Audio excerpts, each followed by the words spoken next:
আসসালামু আলাইকুম। সকাল সকাল একটা সুসংবাদ নিয়ে আসলাম। আপনি কি একটি ইলেকট্রিক বাইক জিততে চান?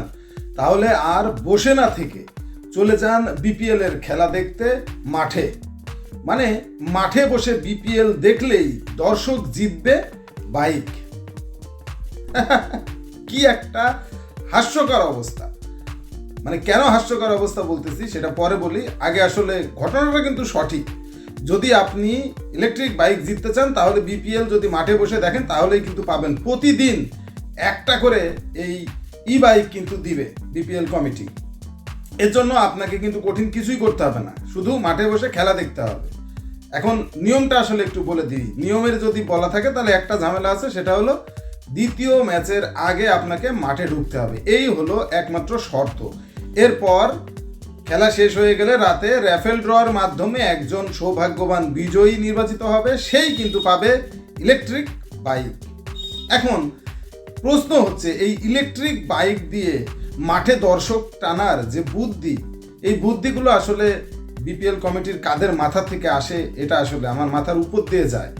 মূলত একটা টুর্নামেন্টে দর্শক টানতে যা যা করার দরকার তার কোনো কিছু ধারের কাছেই নেই বিপিএল কমিটি। আমি ইকবালও কিন্তু গতকালকে বলেছে সাংবাদিক সম্মেলনে, কিন্তু সেও বলেছে যে ওই কনসার্টটা বাদ দিলে আর কোনো কিছুই আসলে বিপিএল এর মান অনুযায়ী নেই। এখন এই কনসার্টের থেকে যদি মানে বিপিএল এর অর্থাৎ ক্রিকেটের উন্নয়নে যদি টাকা খরচ করতো বিসিবি তাহলে পারে আরও ভালো হতো। জিনিসটা কিন্তু তাই। দেখেন, বিপিএল ম্যাচ শুরু হচ্ছে আজকের থেকে, অথচ কয়জন লোক জানে আমি ঠিক ক্লিয়ার না। এটা প্রচারণা সব দিক দিয়েই কিন্তু পিছিয়ে। শুধুমাত্র ওই যে বললাম যে ওই কনসার্ট বাদ দিলে আর কোনো কিছুতেই কিন্তু বিপিএল এর জাঁকজমকপূর্ণ প্রচারণা নাই।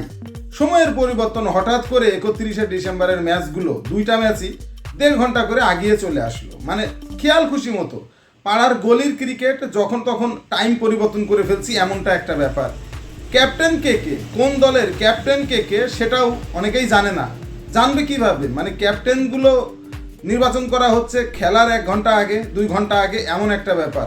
কি একটা হজবরল অবস্থা, কোনো দিক থেকেই কিন্তু মান নেই। এবং এই বিপিএল এর কোয়ালিটি নিয়ে, যে কোয়ালিটি খারাপ, কোয়ালিটি ভালো না, এটা নিয়ে কিন্তু দীর্ঘদিন ধরেই কথা বলে আসছে। দীর্ঘদিন ধরেই প্রত্যেক টুর্নামেন্টের আগেই বিভিন্ন রকমের এই হাসি রঙ্গ তামাশার পাত্র হয়, কিন্তু এই বিপিএল এবারও তার ব্যতিক্রম না। প্রত্যেকটা ক্যাপ্টেনদের নিয়ে, যেমন এনসিএল একটা চমৎকার কিন্তু ভিডিও আমরা দেখেছি, চমৎকার, যে সবগুলো ক্যাপ্টেন মিলে খুনঠুসি হচ্ছে, সবগুলো ক্যাপ্টেন এক জায়গায় হয়েছে। এখানে কিছুই নেই। মানে একটা এত বড় একটা টুর্নামেন্ট বাংলাদেশের ক্রিকেটে, আমি যদি বলি সর্বোচ্চ টুর্নামেন্ট এই বিপিএল, সেই টুর্নামেন্টের আগে ক্যাপ্টেনদের কোনো মিলন মেলা নেই, কোনো ফটো সেশন নেই। ক্যাপ্টেনদের জার্সিই তো নেই, তার ফটো সেশন হবে কি? জিনিসটা একেবারেই হাস্যকর। তো হঠাৎ করে দেখতেছি যে মাঠে বসে বিপিএল দেখলেই, মাঠে বসে বিপিএল দেখুন বাইক জিতুন, মানে এই স্লোগান দিচ্ছে, পেপারে আসছে ভাই। তো এই নিউজটা দেখে আমার কাছে মনে হলো এটা কোন লেভেলের হাস্যকর ব্যাপার। মানে হুড়মুড় করে দর্শক চলে যাবে ওই বাইক জেতার জন্য, মানে বিপিএল খেলা দেখতে, মানে ওরা খেলা দেখতে যাবে না, ওরা ফ্রি একটা বাইক জিতবে, সেই জন্য হুড়মুড় করে দর্শক চলে যাবে। মানে আইডিয়াটা পিকিউলিয়ার একটা আইডিয়া, মানে একটা বিধ্বংসী আইডিয়া। এই আইডিয়া বাংলাদেশের ক্রিকেটকে ধ্বংস করার জন্য যথেষ্ট।